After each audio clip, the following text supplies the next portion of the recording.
সন্ধ্যের আড্ডার বিশেষ নিবেদন অলৌকিকে আপনাদের সকলকে স্বাগত জানাই। আজকে আপনাদের জন্য বিখ্যাত লেখক বিভূতিভূষণ বন্দ্যোপাধ্যায়ের লেখা খুঁটি দেবতা। আজকের গল্পে আওয়াজ দেওয়ার জন্য মৌমিতা দেকে অসংখ্য ধন্যবাদ। তাহলে শুরু হতে চলেছে আজকের গল্প। ঘোষপাড়ার দোলের মেলা যাবার পথে গঙ্গার ধারে মঠটা পড়ে।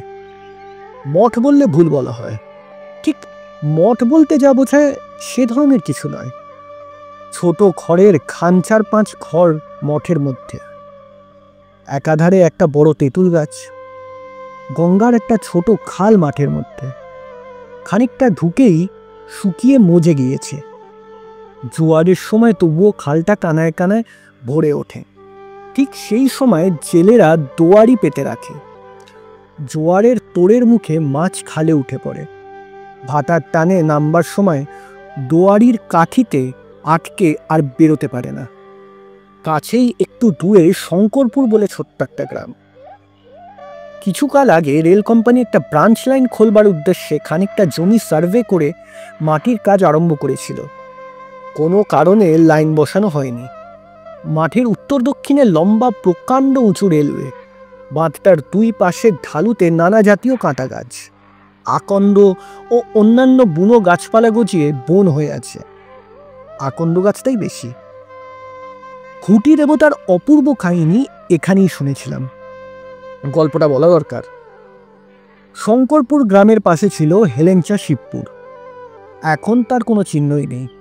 বছর 15 আগে গঙ্গায় লটিয়ে গিয়ে মাঝগঙ্গার ওই বড় চরটা সৃষ্টি করেছে। পূর্বস্থলীর চৌধুরী জমিদারদের সাথে ওই চরার দখল নিয়ে পুরনো প্রজাদের অনেক দাঙ্গা ও মকদ্দমা হয়েছিল। শেষ পর্যন্ত প্রজারাই মামলা জিতে গেছে। কিন্তু চরটা চিরকালই বালুকাময় থেকে গেল। আজ 10 বছরের মধ্যে চাষের উপযুক্ত হলো না। পাঁজা আসলেও চরটা প্রজাদের কোনো উপকারে লাগে না। অনাবাদী অবস্থায় পড়ে থাকে। আজকাল কেউ কেউ তরমুজ বা কাঁকড় লাগায় দেখছি। এই গ্রামে রাঘব চক্রবর্তী পূজারী বামুন ছিল। রাঘব চক্রবর্তীর কেউ ছিল না। পৈতৃক আমলে খড়ের বাড়িতে একা বাস করত। একাই নদীর ঘাট হতে জল এনে বনের কাঠ কুড়িয়ে রেঁধে বেড়ে খেত। গায়ে শক্তিও ছিল খুব। বাবার আমলের সেকেলে ভারী পিতলের ঘড়া করে 2টি বেলা 1 পোয়া পথ দূরবর্তী গঙ্গা থেকে জল আনত। ক্লান্তি বা আলস্য কাকে বলে জানত না। রাঘব চক্রবর্তী পয়সা চিনত অত্যন্ত বেশি। বাঁশের চটার পালা তৈরি করে 20 দরে ডোমেদের কাছে ঘোষপাড়ার দোলে বিক্রি করতে পাঠিয়ে দিত। আবার সময় সময় ঝুড়ি কুলো ডালা বুনে বিক্রিও করত। মাটির প্রতিমাও গড়তে পারত। উলু খড়ের টুপি ঝুলঝাঁটা তৈরি করত। সুন্দর কাপড় রিপু করতে পারত। এসব তার উপরিয়ায়ের পন্থা ছিল। সংসারে কেউই নেই, না স্ত্রী না ছেলে মেয়ে। কে তার পয়সা খাবে? তবুও রাঘব টাকা জমিয়ে রাখত। একটা মাটির ভাঁড়ের পয়সা করে রাখত। সপ্তাহে 1বার কি 2বার ভাঁড়টি উপর করে ঢেলে সব পয়সাগুলো সযত্নে গুনে নিত। ভাঁড়ের মধ্যে যা রাখত পারতপক্ষে তা আর বের করতো না। গ্রামের সবাই বলতো রাঘব চক্রবর্তীর হাতে বেশ 2 পয়সা গুছিয়ে নিয়েছে। একদিন দুপুরে রান্না সেরে রাঘব বসবার জন্য উঠে দাঁড়িয়েছিল। এমন সময় একখানা ছই ঘেরা গরুর গাড়ি এসে তার উঠোনে থামল। গাড়ি থেকে একটি 25-26 বছরের ছেলে বেরিয়ে আসলো। রাঘব চিনতে পারল এটা তার দূর সম্পর্কের ভাগ্নে নন্দলাল। নন্দলাল এসে মামার পায়ের ধুলো নিল। রাঘব বলল, এসো বাবা, ছইয়ের মধ্যে কে? নন্দলাল সলজ্জ মুখে বলল, আগে আপনার বৌমা। ও, তা কোথায় যাবে? ঘোষপাড়ার দোল দেখতে বুঝি? নন্দলাল অপ্রতিভের সুরে বলল, আগে না, আপনার বাড়িতেই আপাতত। মানে বামুনহাটির বাড়িঘর তো সব দিয়েছে। গত বছর মাঘ মাসে বিয়ে। তা এতদিন বাপের বাড়িতে ছিল, সেখানে থেকে না আনলে আর ভালো দেখাচ্ছে না। তাই নিয়ে আজ একেবারে এখানেই। রাঘব কিন্তু বেশি খুশি হলো না। তিনি চিরকালই একা থাকতে ভালোবাসতেন। এই আবার কোথা থেকে উপসর্গ এসে জুটল, দেখো কাণ্ড। যাই হোক, আপাতত বিরক্তি চেপে তিনি ভাগ্নে বধূকে নামিয়ে আনলেন। ও পূব দিকের বাড়ির ছোট্ট একটা ঘরখানাতে আলাদা থাকবার বন্দোবস্ত করলেন। সন্ধ্যার পর ভাগ্নেকে জিজ্ঞেস করলেন, এখানে নিয়ে তো এলে, হাতে কিছু আছে টাছে তো? আমার এখানে আবার বড় টানাটানি, তার অন্যবার যা হয় এবার তো তার শিখিও পায়নি, যজমানদের অবস্থাও এবার যা। নন্দ এ কথার কিছু সন্তোষজনক জবাব দিতে পারল না। রাঘব বললেন, বৌমার হাতেও কিছু নেই? ও কোথায় পাবে, তবে বিয়ের দরুন গয়না কিছু আছে, ওর ওই হাত বাক্সটাতে আছে। জায়গা ভালো নয়, গয়নাগুলো বাসকে রাখাই আমি বলি বেশ, 5 জন টের না পায়।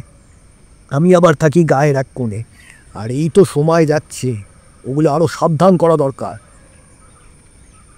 2 দিন পরে নন্দলাল মামাকে বলল, আমাকে না আজ একবার বেরোতে হচ্ছে মামা, একবার বীজপুরে যাব, লোক কারখানায় একটা কাজের সন্ধান পেয়েছি, একটু দেখে আসি। নন্দলাল ইতিপূর্বেও বীজপুরের কারখানায় খোঁজ নিয়েছে, কিন্তু তেমন লেখাপড়া জানে না বলেই কাজ জোটাতে পারেনি। বলল, লোক কারখানায় যদি মুগুর ঠেঙাতে পারি তবু এক্ষুনি কাজ জোটে, ভদ্রলোকের ছেলে, তা তো আর পেরে উঠিনে। এই আমার সঙ্গে পাঠশালায় পড়তো মহেন্দ্র, তারা যেতে মুচি, সে 22 মাইনি করছে, 7.5 টাকা হপ্তা পায়, দিব্যি আছে, কিন্তু তাদের ওসব সয়। আমাকে বলেছিল হেডমিস্ত্রির কাজ নিয়ে যাব। তা আমার দ্বারা কি আর হাতুড়ি পিটুনি চলবে? পরদিন খুব ভোরে নন্দলাল বাড়ি আসবে। সে রাতেই স্টেশনে নেমেছিল, কিন্তু অন্ধকারে এতটা পথ আসতে না পেরে সেখানেই শুয়ে পড়ল। শেষ রাতের দিকে জ্যোৎস্না উঠলে রওনা হলো। নন্দলাল বাড়ি ফিরে দেখল তখনও মামা ওঠেননি। পূর্ব দিকের ভিটার ঘরে স্ত্রীও তখন ঘুমোচ্ছেন। স্ত্রীকে জাগাতে গিয়ে দেখল গয়নার বাক্স ঘরের মধ্যে নেই। স্ত্রীকে উঠেই বলল, এ কি, ওঠো ওঠো, এই গয়নার বাক্স কোথায়? স্ত্রী অবাক হয়ে গেল, বলল, আরে ঠাট্টা করা হচ্ছে বুঝি? এই তো শিওরে এইখানে ছিল, লুকিয়েছ বুঝি? কিছুক্ষণ পরে স্বামী স্ত্রী দুজনে মাথায় হাত দিয়ে বসলো। ঘরের কোথাও নেই। খোঁজাখুঁজি অনেক করা হলো। মামাও বিছানা ছেড়ে উঠে আসলেন। চুরির কথা শুনে তো অবাক হয়ে গেলেন। নিজের চারিদিকে ছোটাছুটি করে বাক্সের বা চোরের খোঁজ করতে লাগলেন। প্রতিবেশীরাও আসলো, থানাতে খবর গেল, কিন্তু কিছুই হলো না। নন্দলালের স্ত্রী বয়স 20-21, রং টকটকে ফর্সা, মুখ সুশ্রী, বড় শান্ত ও সরল মেয়েটি। তার বাপের বাড়ির অবস্থা ভালো, কিন্তু বৃদ্ধ বয়সে তৃতীয় পক্ষে বিয়ে করে তার বাবার পূর্বপক্ষের সন্তান সন্ততিকে এখন আর দেখতে পারেন না। বিয়ের সময় এই গয়নাগুলোই তিনি মেয়েকে দিয়েছিলেন সেই হিসাবে। গয়নাগুলি নিয়ে মেয়ে যেন বাপের বাড়ির ওপর সকল দাবি দাওয়া ত্যাগ করে। বাবার কর্তব্য এইখানেই শেষ করলেন। নন্দলালের অবস্থা কোনো কালেই ভালো নয়, বিয়ের পর যেন আরও খারাপ হয়ে গেল। ওই গয়না কখানেই দাঁড়ালো সংসারের একমাত্র সম্বল। গয়নাগুলোর ওপর নন্দলাল বারদুই ঝোঁক দিয়েছিল, একবার পাটের ব্যবসা ফাঁদতে, আর একবার মুদির দোকান খুলতে শিমুরালি বাজারে। কিন্তু নন্দলালই শেষ পর্যন্ত কী ভেবে দুপা বিছিয়ে এসেছিল। বউ বলেছিল, দেখো ওই তো পুঁজিপাটা, আর তো নেই কিছু। যখন আর কোনো উপায় থাকবে না তখন ওতে হাত দিও, এখন থাক। গয়নার বাক্স চুরি যাওয়ার 3-5 পরে একদিন ভোরে উঠে দেখলো স্ত্রী বিছানায় নেই। বাইরে এসে দেখলো বউ ঘরের ছাই গাদা ঘেঁটে কি দেখছি। স্বামীকে দেখেই কেমন এক ধরনের হেসে বলল, ওগো এসো, একটু খোঁজো না এর মধ্যে, তুমি উত্তর দিকটা দেখো। নন্দলাল সস্নেহে স্ত্রীকে ধরে দাওয়া এনে বসালো, পাতকুয়ার ঠান্ডা জল দিয়ে স্নান করিয়ে দিল, নানা রকমে বোঝালো। কিন্তু সেই যে বউটির মস্তিষ্ক বিকৃতি শুরু হলো, এ আর কিছুতেই সারানো গেল না। পাছে স্বামী বা কেউ টের পায়, এই ভয় যখন কেউ তখন চুপি চুপি ছাই গাদা হাতড়িয়ে খুঁজে কি দেখতে থাকে।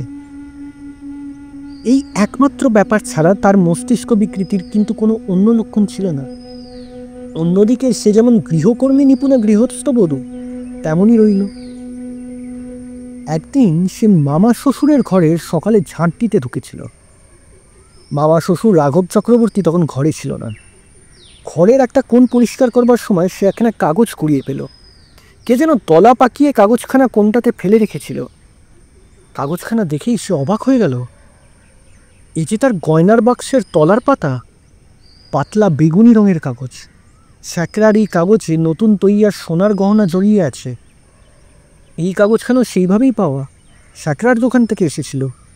সেই থেকেই তার গয়নার বাস্কের তলার পাতাতে থাকতো সেই কোণ ছেঁড়া বেগুনি রঙের পাতলা কাগজখানি। বৌমাটি কাউকেও কিছু বলল না, স্বামীকেও না, মনের সন্দেহ খুলে কারো কাছে প্রকাশ করল না। কিন্তু ভেবে ভেবে শেষে তার খুব অসুখ হলো। জ্বর অবস্থায় নির্জন ঘরে একা বিছানায় শুয়ে তক্তপোষের একটা বাঁশের খুঁটিকে সম্বোধন করে সে করজোড়ে বারবার বলতো, ওগো খুঁটি, আমি তোমার কাছে দরখাস্ত করছি, তুমি আর একটা উপায় করে দাও, পায়ে পড়ি তোমার। একটা উপায় তোমায় করতেই হবে, আর কাউকে বলতে পারিনি, তোমাকেই বলছি। বাঁশের খুঁটিটা ছাড়া তার প্রাণের এ আগ্রহ ভরা কাতর বাঁশের খুঁটিটা ছাড়া তার প্রাণের এ আগ্রহ ভরা কাতর আকুতি আর কেউই শুনত না। কতবার রাত্রে দিনে নির্জনে খুঁটিটার কাছে এই নিবেদন সে করত সেই জানে।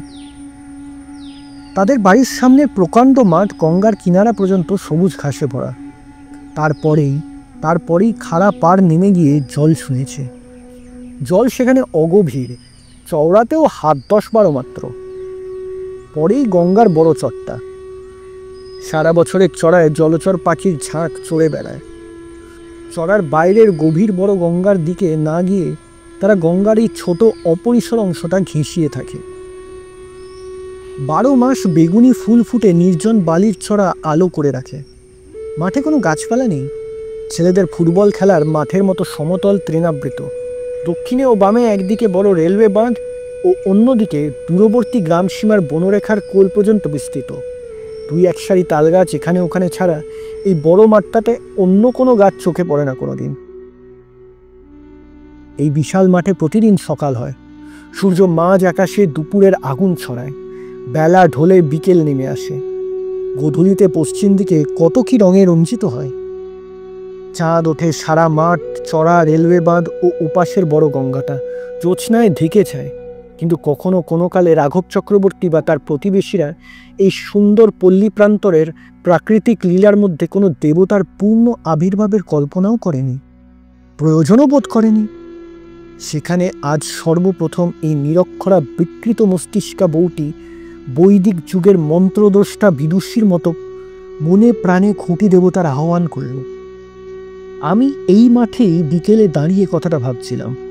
কথাটার গভীরতা সেদিন সেখানে যতটা উপলব্ধি করেছিলাম এখন আর বোধহয় কোথাও করব না। নন্দলালের স্ত্রীর অবস্থা দেখে বড় বিব্রত হয়ে পড়ল। সে বউকে ভালোবাসত। নানা রকম ওষুধ, জড়িবুটি, শেকড় বাকড় এনে স্ত্রীকে ব্যবহার করালো। তিরলের পাগলকালির বালাও পরালো। যে যা বলে তাই করতে লাগলো, কিন্তু কিছুতেই কিছু হয় না। একটাই ভালো জিনিস ঘটেছে, আজকাল তার স্ত্রী সকালে উঠে আর ছাইগাদা হাতড়াতে বসে না। তবুও সংসারের কাজকর্মগুলোই অন্যমনস্ক করে। ভাত বা তরকারি পুড়িয়ে ধরিয়ে ফেলে, নয়তো ডালে খানিকটা বেশি নুন দেয়। এই হলো তার বিরুদ্ধে প্রধান অভিযোগ। মাস 2 কেটে গেল। শ্রাবণ মাস। বর্ষার ঢল নেমে বড় গঙ্গায় ছোট গঙ্গায় একাকার করে দিল।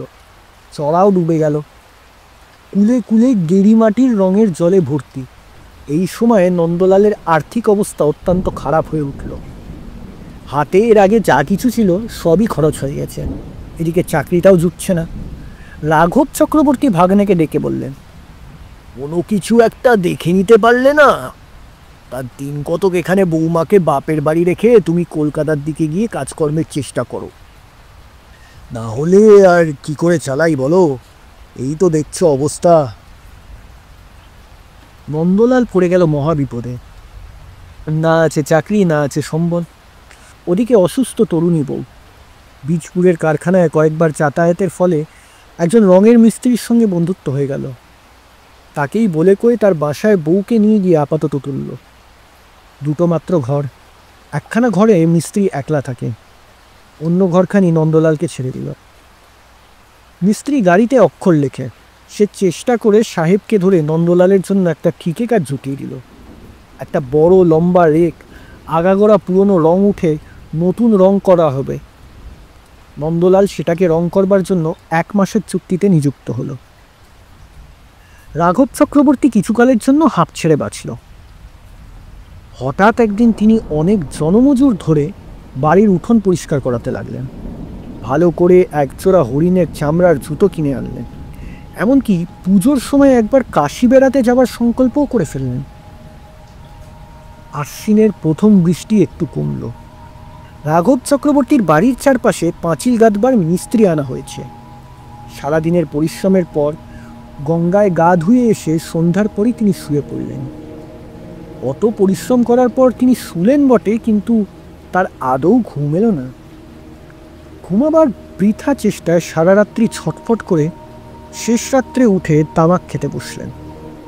দিনমানেও দুপুরে ঘুমাবার চেষ্টা করলেন, কিছুতেই ঘুম হলো না।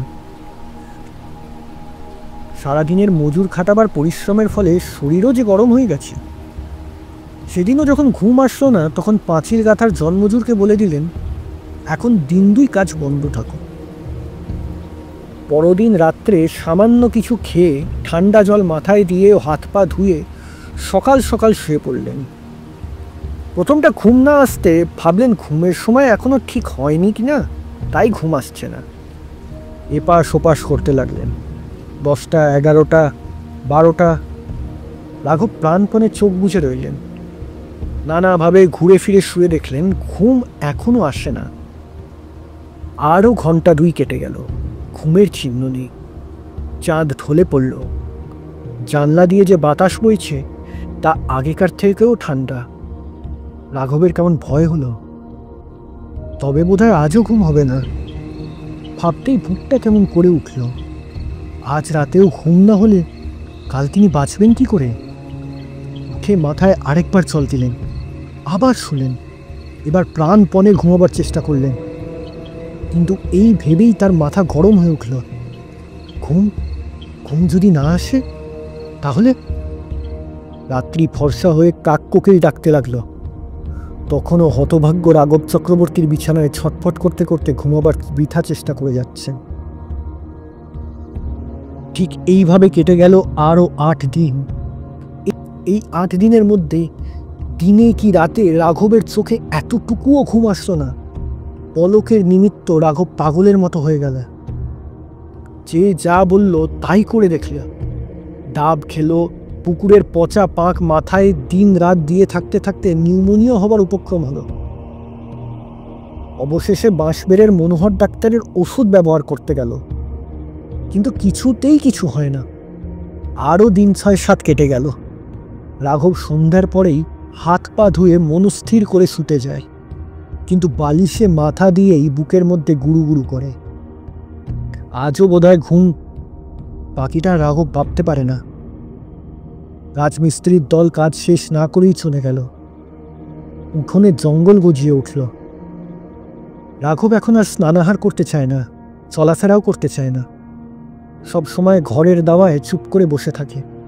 তামাক খাবার রুচিও ক্রমে হারিয়ে ফেলেছে। লোকজনের সঙ্গে ভালো করে কথাবার্তা বলতে ভালোবাসে না। পয়সার ভার উপর করে গুনে দেখবার ইচ্ছাও চলে গেছে। চিকিৎসা তখনও চলছিল। গ্রামের বৃদ্ধ শিব কবিরাজ বললেন, তোমার রোগটা হচ্ছে মানসিক। ঘুম হবে না এ কথা ভাবো কেন সবার আগে? খুব সাহস করবে, মনে মনে জোর করে ভাববে আজ ঘুম হবে। নিশ্চয় হবে, আজ ঠিক ঘুমাবো। এরকম করো দেখি। আর সকাল সকাল শুতে যেও না, যে সময় যেতে ওই সময় যাবে।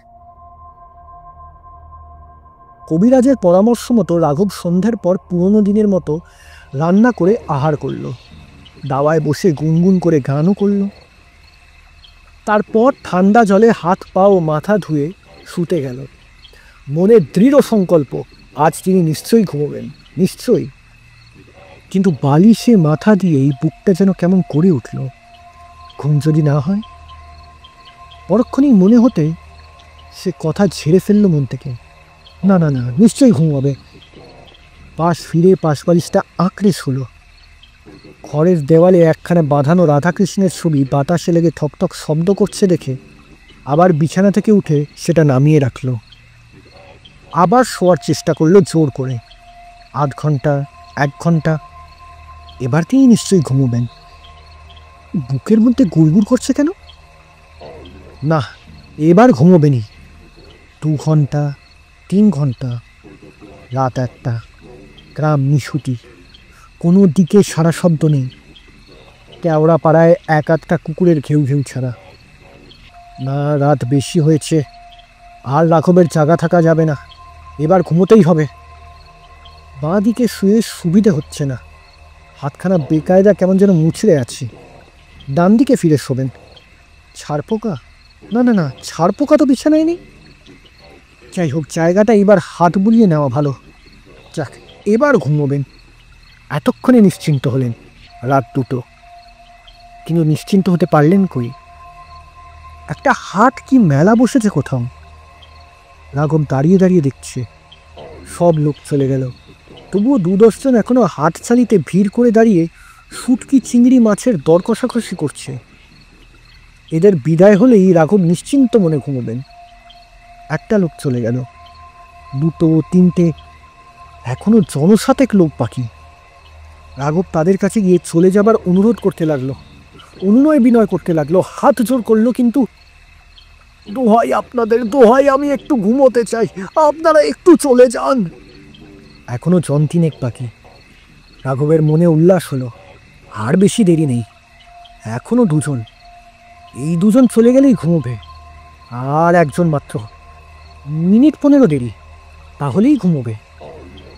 হঠাৎ রাঘব বিছানার উপর উঠে বসল। হাট তো কোথাও বসেনি। কিসের হাট? কোথাকার হাট?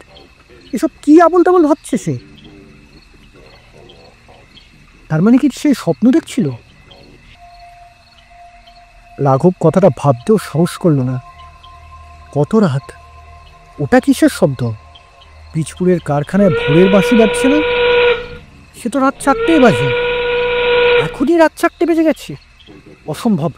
যাক, যথেষ্ট বাজে কথা ভেবেছে, এখন রাতটা কাটলেই হলো। আর নয়, এবার তিনি ঘুমোবেন। অল্প একটু ঘোর আসছিল কি? ভোরের ঠান্ডা বাতাসে তা তো একটু আসতেও পারে, কিন্তু কিন্তু রাঘবের দৃঢ় বিশ্বাস তিনি একটু ঘুমোননি, চোখ চেয়েই ছিলেন। হঠাৎ একটা ব্যাপার ঘটল। বিস্মিত রাঘব দেখলেন তার খাটের পাশের বাঁশের খুঁটিটা যেন ধীরে ধীরে একটা বিরাটাকায় মূর্তি ধারণ করে তার মাথার কাছে এসে দাঁড়ালো। ব্যঙ্গের সুরে আঙুল নেড়ে বলল, মূর্খ, ঘুমোবার ইচ্ছা থাকে তো কালই গয়নার বাস্ক ফেরত দিয়ে আয়। ভাগ্নে বউয়ের গয়না চুরি করেছিস? লজ্জা করে না? বীজপুরের কারখানায় বাঁশির শব্দে রাঘবের ঘোর কেটে গেল। ভরসা হয়ে গিয়েছে ভোর। রাঘবের বুক ধরফর করছে, চোখ জ্বালা করছে, মাথা যেন বোঝা, মাথা যেন বোঝা, শরীর ভেঙে পড়তে চাইছে। না, তিনি একটুও ঘুমননি, এতটুকুও না। পাশের খুঁটিটাও কিছু না, ওসব মাথা গরমের কারণ। কিন্তু ঠিক একই স্বপ্ন রাঘব পরপর ২ দিন দেখলেন, ঠিক একই সময়, ভোর রাত্রে, বীজপুরের কারখানার বাঁশি বাজবার আগে। ঘুম নেই, তবে স্বপ্ন আসছে কোথা থেকে? বীজপুরের বাসায় অন্য কেউ তখন ছিল না। নন্দলাল কাজে বেরিয়েছে। নন্দলালের স্ত্রী সাবান দিয়ে কাপড় কাচ্ছিল। হঠাৎ রুক্ষ চুল, জীর্ণ চেহারার মামা শ্বশুরকে বাসায় ঢুকতে দেখে সে অবাক মুখে তার দিকে চেয়ে লজ্জায় ঘোমটা দিয়ে উঠে দাঁড়াল। রাঘব চক্রবর্তী একবার চারিদিকে চেয়ে কাছে এসে ভাগ্নে বউয়ের পা জড়িয়ে ধরে কাঁদতে লাগলেন। বললেন, মা, তুমি মানুষ নও মা, তুমি কোনো ঠাকুর দেবতা, ছেলে বলে আমায় ক্ষমা করো মা, ক্ষমা করো। তারপর পুঁটলি খুলে সব গয়নাগুলো ভাগ্নে বধূর হাতে প্রত্যর্পণ করলেন, কিন্তু বাসায় থাকতে আর রাজি হলেন না। নন্দলালের কাছে কিছু বলবার মুখ নেই আমার। নন্দলালের কাছে কিছু বলবার মুখ নেই আমার, কিন্তু তুমি তো মা, তোমার কাছে বলতে লজ্জা নেই, বুঝলে না? কিন্তু তার কাছে। এর মাস ছড়ে পরে রাঘব চক্রবর্তীর গুরুতর অসুখের সংবাদ পেয়ে নন্দলাল সস্ত্রীক গরুর গাড়ি করে তাকে দেখতে গেল। এরা যাবার দিন 7 পরেই রাঘবের মৃত্যু হলো। মৃত্যুর আগে তিনি তার যা কিছু জমি জমা সব উইল করে গেল ভাগ্নে বধূকে। কিছু পোঁতা টাকারও সন্ধান দিয়ে গেল। নন্দলালের স্ত্রীকে কাছে বসিয়ে স্বপ্ন বৃত্তান্ত বলে গেলেন। বললেন, এই যে দেখছো ঘর, ওই যে বাঁশের খুঁটি, ওর মধ্যে দেবতা আছেন মা, বিশ্বাস করো আমার কথা। ভাগ্নেবধূ শিউরিয়ে উঠলেন। সেই ঘর, সেই বাঁশের খুঁটি। রাঘবের মৃত্যুর পর 16-17 বছর নন্দলাল মামার ভিটাতে সংসার পেতে বসেছিলেন। বউটি ছেলে মেয়েদের মা হয়ে সচ্ছল ঘরকন্যা গৃহনিপনা করতে করতে প্রথম জীবনের দুঃখ কষ্টের কথা ভুলে গিয়েছিল এবং সঙ্গে সঙ্গে খুঁটি দেবতার কথাও ভুলে গেছিল। হয়তো দুঃখের মধ্যে দিয়ে যে আন্তরিকতার পূর্ণ আবেগে জীবনে একবার মাত্র লাভ করেছিল, আর কখনো জীবনপথে তার সন্ধান মেলেনি। বছর 17 পরে নন্দলালের স্ত্রী মারা গেল। নন্দলালের বড় ছেলের তখনও বিয়ে হয়েছে, ওর বউ ঘরে এসেছে। বিয়ের বছর 4 মধ্যে ওই বউটি তুরন্ত ক্যান্সার রোগে আক্রান্ত হয়ে পড়ল। ক্যান্সার হলো জীবে, ক্ষত ক্রমে ক্রমে বেড়েই চলল। কত রকম চিকিৎসা করা হলো, কিছুতেই উপকার দেখা গেল না। সে শুয়ে যন্ত্রণায় ছটফট করতে লাগলো। ইদানিং কথা পর্যন্ত বলতে পারে না। তার যন্ত্রণা দেখে সকলে তার মৃত্যু কামনা করত। কিন্তু বছর কেটে গেল, মৃত্যুর কোনো লক্ষণ নেই। অথচ নিজে যন্ত্রণা পেয়ে আরও 5 জনকে যন্ত্রণা দিয়ে সে জীবনমৃত অবস্থায় বেঁচে রইল। বউটি শাশুড়ির কাছে খুঁটি দেবতার গল্প শোনেও নি, জানতও না। একদিন সে সারা রাত রোগের যন্ত্রণায় ছটফট করছিল। শ্রাবণ মাস, শেষ রাতের দিকে ভয়ানক বৃষ্টি নামল। ঠান্ডাও খুব, বাইরে জোর বাতাস বইছে। মাথার শিওরে একটা কাঁসার ছোট ঘটিতে জল ছিল। এক চুমুক জল খেয়ে সে পাশে ফিরে শুতেই একটু তন্দ্রা মতো এলো। তার মনে হলো পাশের খুঁটিটা আর খুঁটি নেই। তাদের গ্রামের শ্যামরায়ের মন্দিরের শ্যামরায় ঠাকুর যেন সেখানে দাঁড়িয়ে মৃদু হাসি মুখে তার দিকে চেয়ে আছেন। ছেলেবেলা থেকে কতবার যে শ্যামরায়কে দেখেছেন, কতবার বিকালে উঠোনে বেলফুলের গাছ থেকে বেলফুল তুলে মালা গেঁথে বিকালে ঠাকুরের গলায় দিয়েছে। শ্যামরায়ের মূর্তি তার অপরিচিত নয়। তেমনি সুন্দর, সুঠাম, সুবেশ, কামনীয় তরুণ দেবমূর্তি। বিশ্বাসে মানুষের রোগ সারে। হয়তো বউটিরও তাই হয়েছিল, হয়তো সবটাই তার মনের কল্পনা। রাঘব চক্রবর্তী যে বিরাট আকায় পুরুষটি দেখেছিলেন, সেও হয়তো তার অনিদ্রাপ্রসূত মনের সৃষ্টিমাত্র। কারণ খুঁটির মধ্যে দেবতা সেই রূপেই তার সম্মুখে দেখা দিয়েছিলেন, যার পক্ষে সেই রূপে কল্পনা স্বাভাবিক। সত্য মিথ্যে জানি না, কিন্তু খুঁটি দেবতা সেই থেকেই এই অঞ্চলে প্রসিদ্ধ হয়ে গেছিলেন।